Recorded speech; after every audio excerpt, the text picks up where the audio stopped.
अब चलो 30 मिनट के अंदर हमारा एवोल्यूशन तो पूरा हो ही जाएगा। तो चलिए शुरू करते हैं एवोल्यूशन। जीव विकासीय जीव विज्ञान पृथ्वी पर जीव रूपों के इतिहास का अध्ययन है। इधर जीवों के इतिहास का अध्ययन किया जाता है। तो सबसे पहली बात ये मैंने बना रखा है, तो मैंने इसको पढ़ती हूँ। 20 मिलियन ईयर एगो ब्रह्मांड की उत्पत्ति हुई। 4.5 बिलियन ईयर एगो पृथ्वी की उत्पत्ति हुई। 4 बिलियन ईयर एगो जीवन की उत्पत्ति हुई। 3 billion year ago अकोशिकीय। 2 billion year ago कोशिकीय लाइफ एग्जिस्ट करती है। तो ध्यान रखो, 20 मिलियन में ब्रह्मांड की उत्पत्ति, 4.5 मिलियन पहले पृथ्वी की उत्पत्ति, 4 बिलियन ईयर है वो पृथ्वी पर जीवन की उत्पत्ति, 3 बिलियन ईयर है वो अकशेरुकी की आए, 2 बिलियन ईयर है वो कशेरुकी आए, 500 मिलियन ईयर है वो नॉन वर्टिवेट्स आए। नॉन वर्टिवेट्स के बाद जबड़ा रहित मछली आई। फिर 320 याद रखो पौधे खरपतवार। पौधे खरपतवार याद रखना है कौन से में, 320 में। 320 मिलियन ईरेगो में पौधे खरपतवार वाला याद रखो।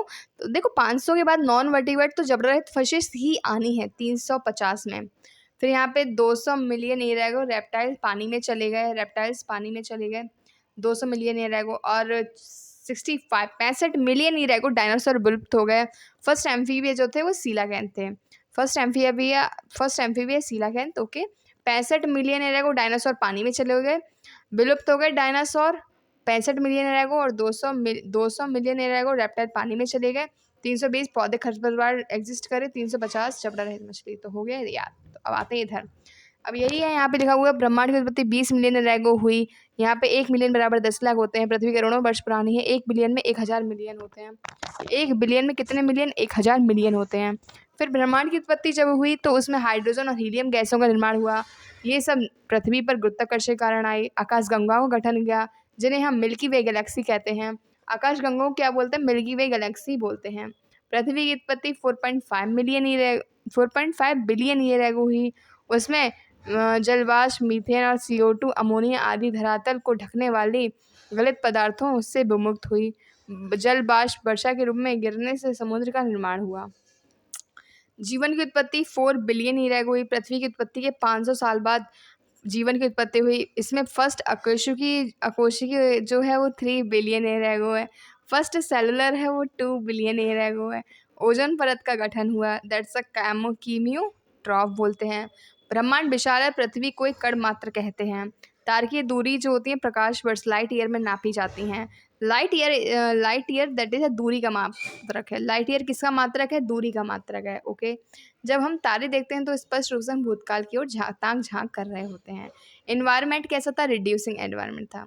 अब कुछ थ्योरी दे रखी हैं, इन पे हम चर्चा कर लेते हैं एक बार। तो जीवन की उत्पत्ति के सिद्धांत, पहला है थ्योरी ऑफ स्पेशल क्रिएशन, विशिष्ट सृष्टि का सिद्धांत। थ्योरी ऑफ स्पेशल क्रिएशन, संसार में आज जितने भी जीव प्रजाति विद्यमान हैं वो ऐसे ही सृजित हुई हैं। इनके द्वारा जो हमारा ब्रह्मांड है वो 6 दिन में बन गया। उत्पत्ति के समय में ही जैव विविधता थी और भविष्य में भी ऐसी ही रहेगी।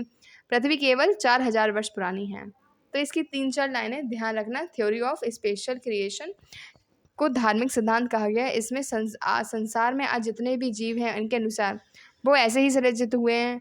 जो हमारी पृथ्वी वो 6 दिन में बन गई है। उत्पत्ति के समय से ही जैव विविधता थी और भविष्य में भी ऐसी रहेगी। और पृथ्वी केवल 4000 वर्ष पुरानी है इनके द्वारा। और पेनिस्पर्मिया का सिद्धांत क्या है? कि ब्रह्मांड से कुछ बीजाणु पृथ्वी पर आ गए, वो स्पोर डेवलप हुए और नए जीव बन गए। और ये खगोल वेदों का सबसे पसंदीदा विचार है।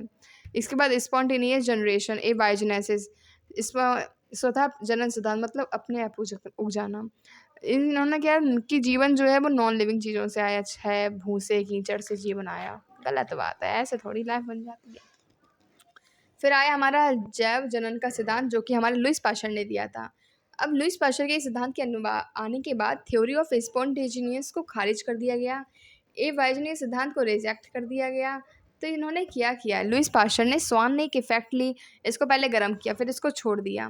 फिर यहाँ पे कुछ टाइम इन्होंने देखा कि जीवाणु आ गए, तो फिर यहाँ पे इन्होंने बताया कि जो हमारी नई लाइफ है वो पुरानी स्थित लाइफ से ही आती है। उन्होंने दिखाया कि पूर्व निजलिखित फ्लास्क में मृत ईस्ट से जीवन की उत्पत्ति नहीं होती, जबकि दूसरे वायु के लिए खुले फ्लास्क में मृत ईस्ट से जीवन की उत्पत्ति हो जाती है।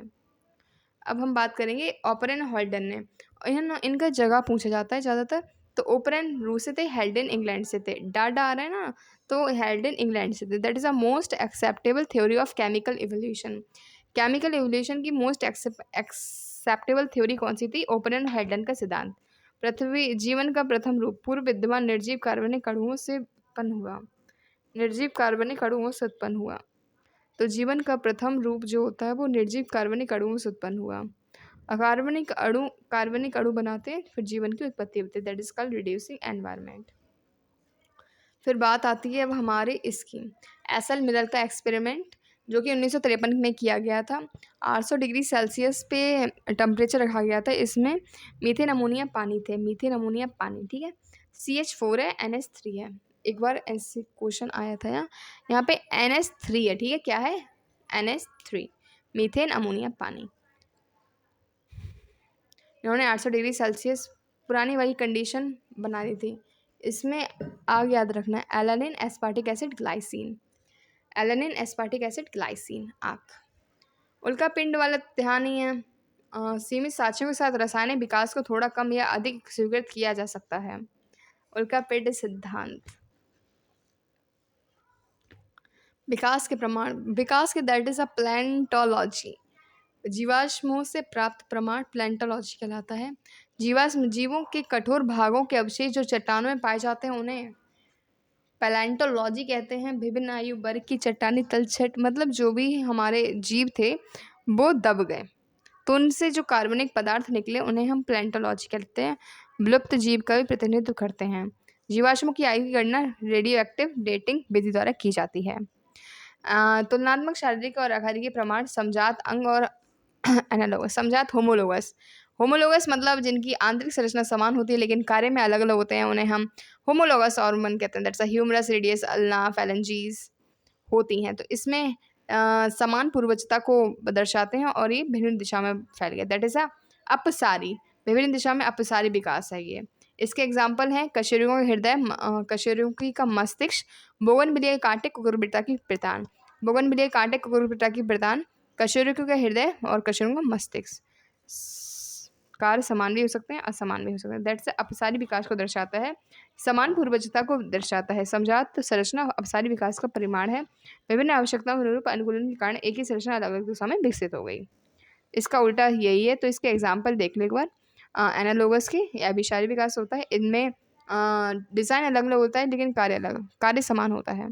तो ऑक्टोपस और मैमल्स की आँखें, फैगबिन और डॉल्फिन के फ्लिपर्स, शकरकंद और आलू, तितली और पक्षियों के पंख, तितली और पक्षियों के पंख, शकरकंद और आलू, पेंगुइन, डॉल्फिन के फ्लिपर्स, ऑक्टोपस, स्तनधारियों की आँखें। अनुरूपी संरचना अभिसारी विकास का परिमाण है। विभिन्न संरचनाएं एक ही कार्य को करने के लिए विकसित हुई हैं तथा समानता रखते हैं। आणविक समझौता किसे कहते हैं? मतलब जो भी जीव उत्पन्न हुए हैं वो आणविक रूप से समान हैं। भ्रूणीय प्रमाण किसने दिया? भ्रूणीय प्रमाण अर्नेस्ट हैकेल द्वारा दिया गया। विकास के लिए भ्रूण विज्ञान संबंधी समर्थन। भ्रूणीय अवस्था के दौरान सभी कशेरुकियों में कुछ समान विशेषताओं के अवलोकन पर आधारित है लेकिन जो वयस्कों में अनुपस्थित है। तो अर्नेस्ट हैकेल द्वारा भ्रूणीय विकास का प्रमाण दिया गया। इसको वॉन बेयर द्वारा अस्वीकृत कर दिया गया। इस प्रस्ताव को वॉन बेयर द्वारा अस्वीकृत कर दिया गया। उन्होंने हैकेल ने बताया कि कुछ कार्यात्मक अंग केवल मछलियों में होते हैं और किसी अन्य वयस्क शरीर में नहीं होते। मछली के पीछे गर्लफ्रेंड के बीच विकसित होना, दैट इज अर्नेस्ट हैकेल द्वारा दिया गया। अब हम बात करेंगे अनुकूली विकिरण की, अपसारी विकास, दैट इज एडेप्टिव रेडिएशन। विभिन्न जातियों के विकास की प्रक्रिया है, दिए गए भौगोलिक क्षेत्र में होती है, एक बिंदु से प्रारंभ होकर अन्य भौगोलिक क्षेत्र में प्रसारित होती है। डार्विन, फिच, ऑस्ट्रेलिया के मार्सुपियल और अनुकूली विकिरण। इधर जो होता है वो ऑस्ट्रेलिया के मार्सुपियल होते हैं, ऑस्ट्रेलिया के मार्सुपियल का अनुकूली विकिरण। डार्विन, फिंच, दैट इज अपसारी विकास। और गैलोपस द्वीप समूह के अपनी यात्रा के दौरान डार्विन ने देखी छोटे काले फिंच चोंचों में अद्भुत विविधता देखी गई। इसमें बीज बच्ची आए। मूलतः कैसे थे चिड़ियाँ? कैसी थी? बीज बच्ची थी। मूलतः चिड़ियाँ बीज बच्ची थी। मूलतः चिड़ियाँ कैसी थी? वो बीज बच्ची थी। विशेषताओं के साथ साथ अन्य स्वरूप में बदलाव के साथ साथ अनुकूलित हुए और चोंच के ऊपर उठने जैसे परिवर्तन उन्होंने इन्हें कीट बच्ची और शाकाहारी बना दिया। तो मूलतः पक्षी कैसी थी? वो बीज बच्ची थी। बीज बच्ची थी, मूलतः बीज बच्ची थी, ठीक है। दैट इज़ अ अपसारी विकास, अभिसारी, अपसारी। जब एक से अधिक अनुकूली विकिरण एक अलग थलग भौगोलिक क्षेत्र में प्रकट होते हैं तो उसे अभिसारी विकास कहते हैं। अपरास्तनी और austral marsupials, that is a numbat, चींटीखोर।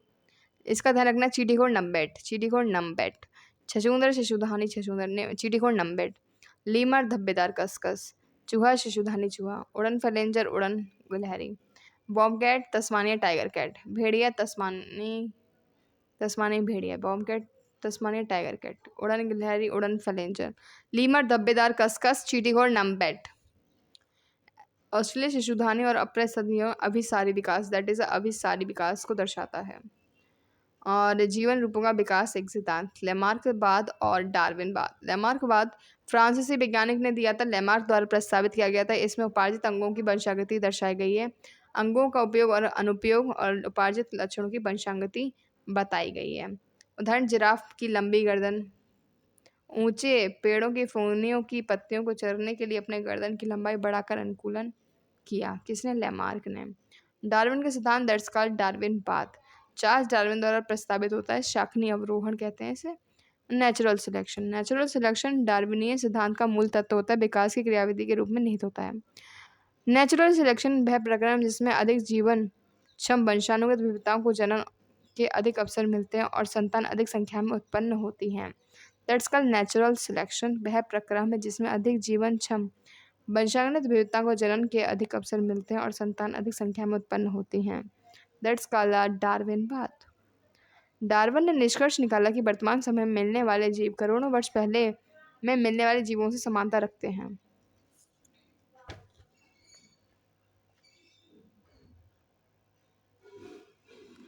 कुछ लाइनें दी गई हैं, that is a very important, पढ़ ले एक बार। सिद्धांत रूप से जीव संख्या विस्फोटक रूप से बढ़ सकती है यदि हर एक स्वतंत्र जीव अधिकतम प्रजनन करे, और यह तथ्य है कि वास्तविकता में जीव संख्या का आकार सीमित है।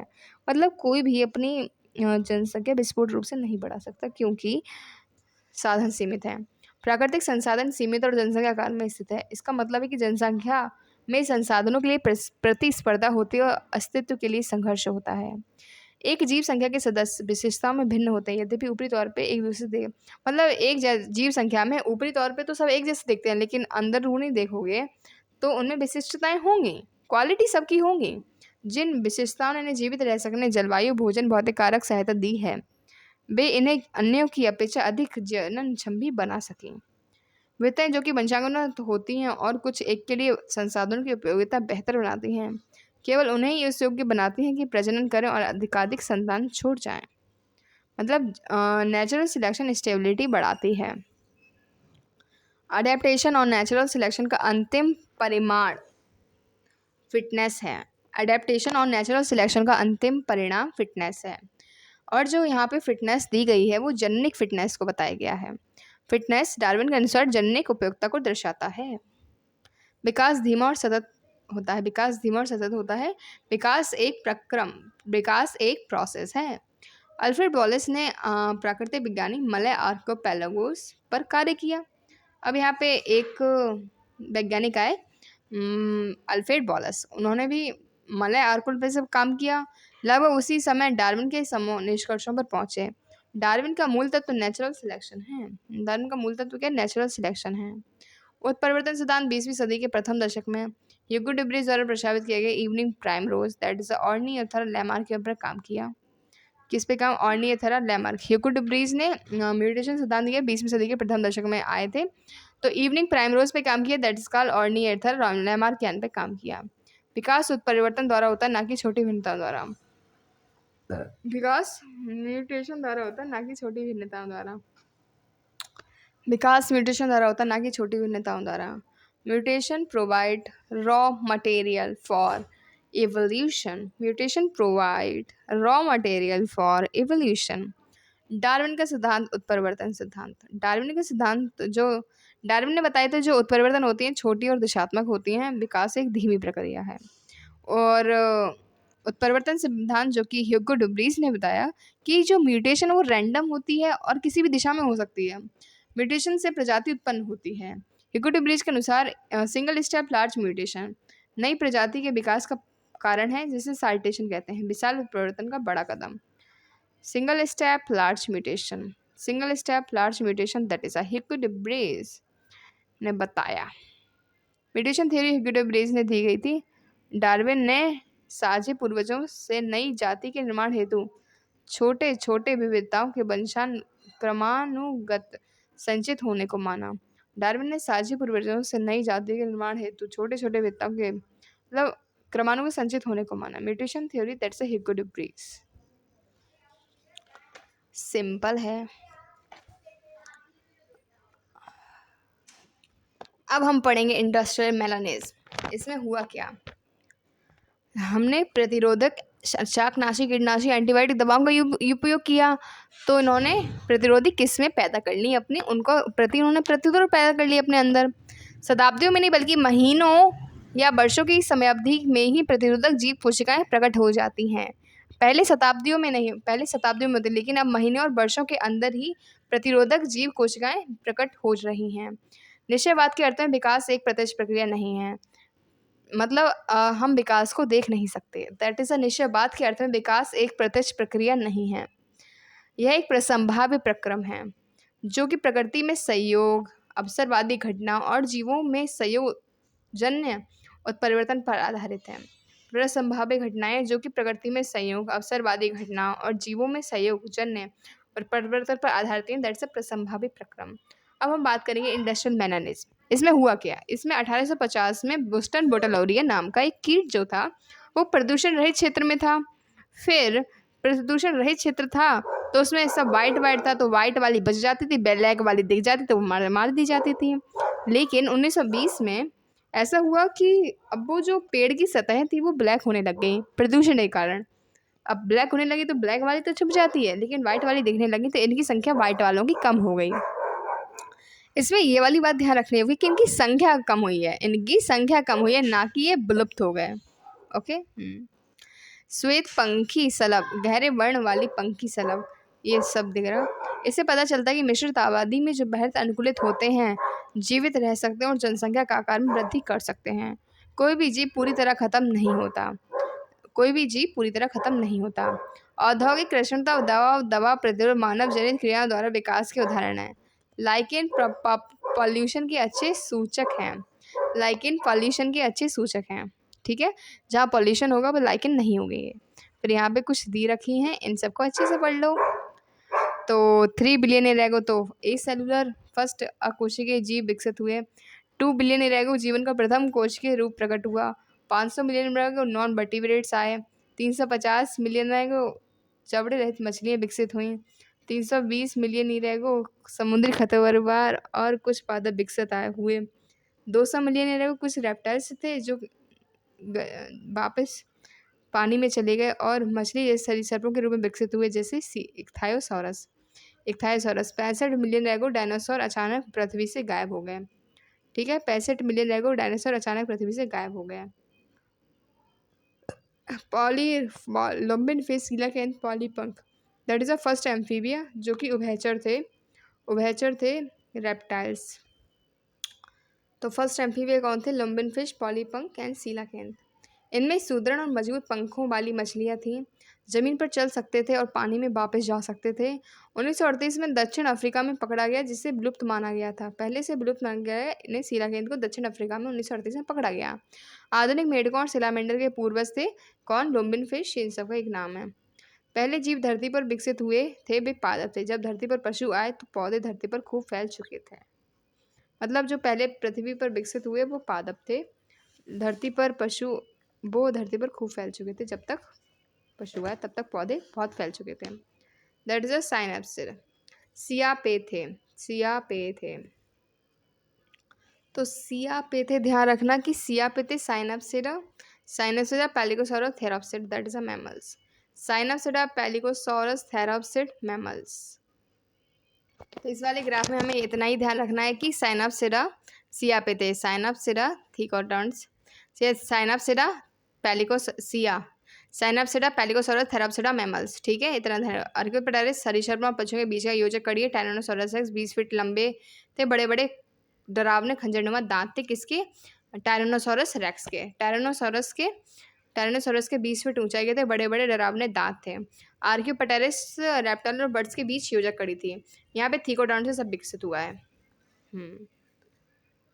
फिर यहाँ पे सब याद रखो, यहाँ पे बस मैमल्स का उत्पत्ति है। डायनासोर, ट्राइजोकी। राइना के पूर्वज ट्रैक्योफाइट्स। ट्रैक्योफाइट्स राइना के पूर्वज थे। ट्रैक्योफाइट्स कौन थे? राइना के पूर्वज। विशाल पर्णांक फर्न और टेरिडोफाइट उपस्थित थे, किंतु वे धीरे धीरे मरकर कोयले के भंडार हो गए। पहले फर्न और टेरिडोफाइट उपस्थित, जो कि धीरे धीरे मरकर कोयले में भंडारित हो गए। अब यहाँ पे एक ग्राफ दे रखा है, इसमें वेरी इंपॉर्टेंट है कि एक होता है हमारा स्थायीकरण, एक दिशात्मक एंड डिस्ट्रप्टिव विदारक।